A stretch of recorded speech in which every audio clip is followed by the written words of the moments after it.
But I do want to make sure we talk about like it's the what you do after you recognize it. So like first step, we've said this on prior podcasts. Mm-hmm. First step is always awareness. First step is the realization like oh shit, there's the thing Mm-hmm. again. Once you have the awareness, the next sort of step in that is to try to choose something different. Well, let me back up. It's not to choose something different first. First, it's to pause, to stop, and not do the thing you would normally do. Recognize it, stop, don't do it, pause. Mm-hmm. Then the last step is choose something different. And I'm this sequentially sounds very simple when you say it like I just said it. It is not that easy to execute in real life. Well, no, you're wrapped up in the I emotion. I say that from the standpoint of give yourself some credit if you can recognize it, even if you're recognizing it after the fact. Oh, I did it again. That's the first step. And it might take, I don't want to be over dramatic, I mean, I'm but it might take 35. years. Yeah, like Here I you might am. be at this a while. Or there could be contextual situations. I will say for me, there's certain situations where I can catch myself, make a different choice pretty easily, and then there's other situations Mm-hmm. where like no chance. I'm like fully down the pattern and realizing it like either in the middle of doing the thing or after the thing is already done like dang it, I did it Mm-hmm. again. I think it's the anticipation of needs for twos, but also for me, it's the becomes self-serving, right? Pretty quickly for a few reasons. One, it boosts ego. Like you're seeing it as like a thing that you're doing and you're proud of that, right? Right, wrong, and different. But the other thing is that you're seeing it, it's this, it's not just ego for you, but it's kind of like the, oh, I need to re-say this because I'm fighting for the word. It's late. But ultimately, for me, it can sometimes read like, look at all of these things that I've done. Granted, my second highest Oh, number is 3. what's the are you talking like the martyr thing? Yeah, yeah, it can be like a martyr.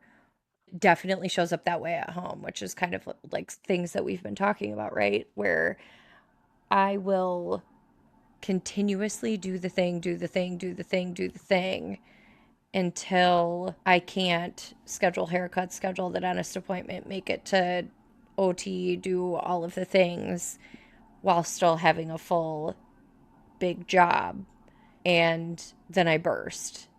And the whole time my husband's like, damn, Gina, all you had to do was say something.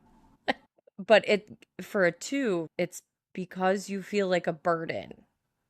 Like you are a burden. When you're a 2, you feel that deep in your soul that you are a deep inconvenience unless you are being helpful. So it's these little branches of behaviors and patterns that come from this deep belief that you're a burden. And I see it.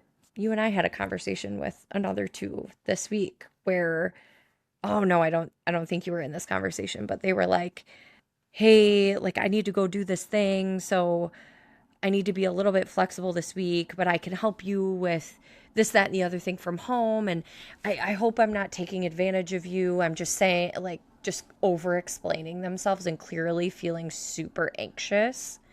And I stopped this person and I was like, I know exactly how you're feeling right now, but I need you to stop. I need you to know that I will be very honest and direct with you if I feel that that's if I'm feeling frustrated or that I've taken a back seat or that I need you doing something differently. Hear me when I say I will be honest with you. And there's that little high side of 8 that shows up and it feels so much better. It's interesting, not the podcast just before this one, but two ago when we talked about nuance and perception. I've gotten a couple of messages about that. One of them was from a very regular listener of the podcast who's also a two, but who talked about recently that directness and that making all the difference in a situation that she was in, to just like say, I need everyone here to tell me what they need right now Mm-hmm. or say what they mean right now, and everybody else is going to take it for face value. We're not going to make it mean something it doesn't mean. Like, this is what we need to do right now to accomplish the goal we're trying to accomplish. I was super proud of her, like, reading that, but I think about that when you talk about that for twos, and in the example that you were giving, it's not just reassuring them that they are not a burden, but also that's that you mean what you say. Yep. That there's no Mm-hmm. lines to read between. I don't mean anything else. If I tell you I've got 10 minutes to talk to you, I've got 10 minutes to talk to you. I'm not lying.